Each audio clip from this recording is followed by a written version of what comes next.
I was walking home from the store when I heard a noise behind me. I turned around and saw a man walking quickly towards me. I was frozen with fear. I didn't know what to do. I just stood there as he came up to me and grabbed my arm. He said, "Come with me." I didn't know what else to do, so I went with him. He led me into an alley and then pushed me up against the wall. He said, "Give me your money." I was so scared that I just handed over my wallet without even thinking about it. He took the money out of it and then threw it back at me. Then he walked away, leaving me shaking in fear. Fear is a normal emotion that we all experience at some point in our lives. It is our body's way of preparing us to deal with a threat. However, sometimes fear can become excessive and have a negative impact on our lives. When we experience fear, it can be paralyzing.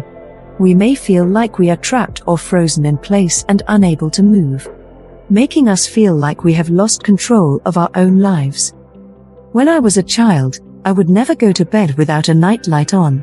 I would have nightmares about monsters lurking in the shadows, and I would wake up screaming. My parents tried to reassure me that there were no such things as monsters, but it didn't help. I was convinced that they were just hiding during the day and waiting to come out at night. As I got older, my fear of the dark turned into a fear of the unknown. I was afraid of what might be lurking around every corner. I would avoid going out at night, and I would never go into unfamiliar places by myself. Even during the daytime, I was always on edge, afraid that something might jump out at me from the shadows. What is fear? Fear is an emotion that we experience when we are confronted with something that we perceive as dangerous. It is a natural response that helps us to protect ourselves from harm. When we feel fear, our body releases stress hormones like adrenaline and cortisol, which can lead to physical symptoms like a racing heart, sweating, muscle tense up and increased blood pressure. This response is known as the fight or flight response. There are many different types of fear, including phobias, irrational fears of specific objects or situations, anxiety disorders, chronic feelings of fear and anxiety, and post-traumatic stress disorder, PTSD. Intense fear and anxiety after experiencing or witnessing a traumatic event.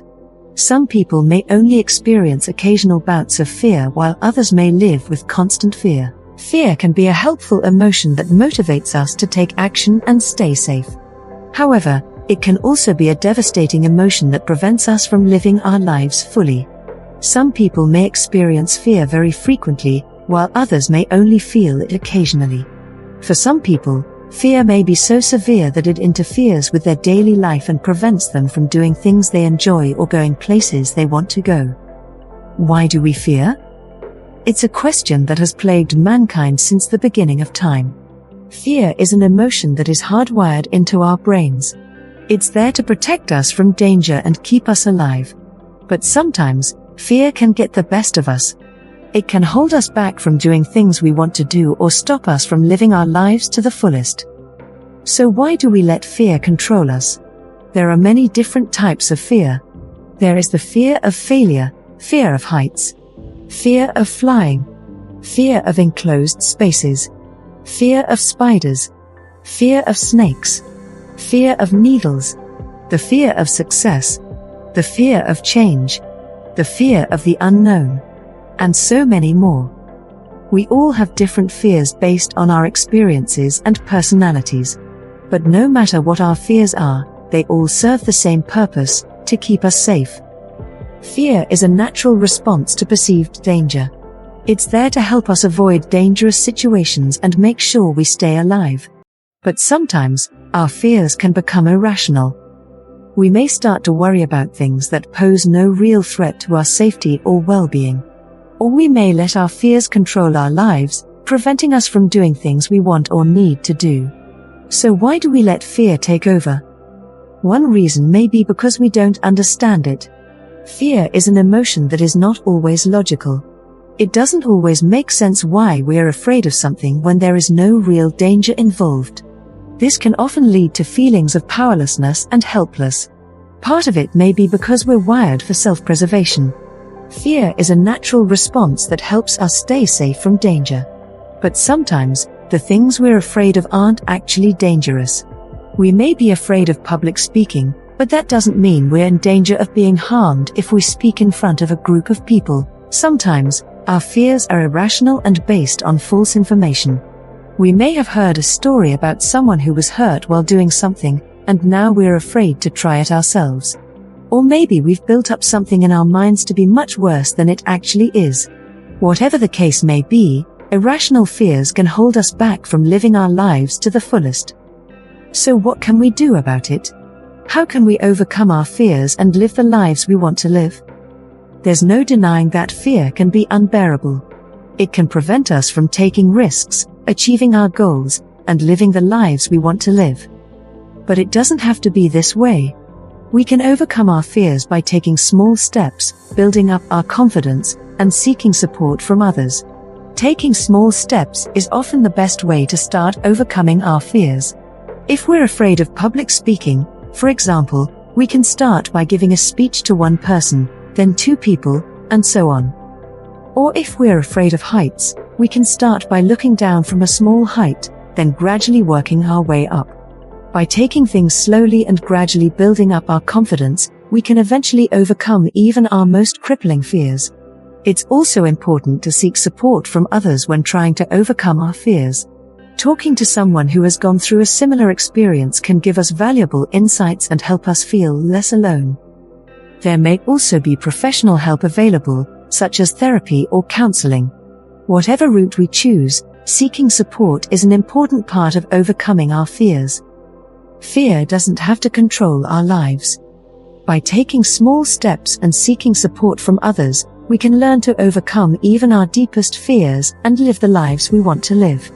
There are many different things that people may be afraid of, but there are also many ways to overcome those fears. Below are some steps that may help someone to overcome their fear. 1. Identify the fear. It is important to figure out what it is that is causing the fear. What are you afraid of? Once you know what it is that scares you, you can start to address it. Are your fears rational or irrational? If they're irrational, try to reframe them in a more positive light.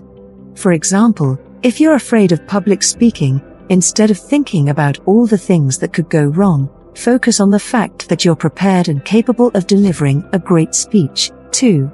Understand why the fear exists. There may be a reason why the person is afraid of something.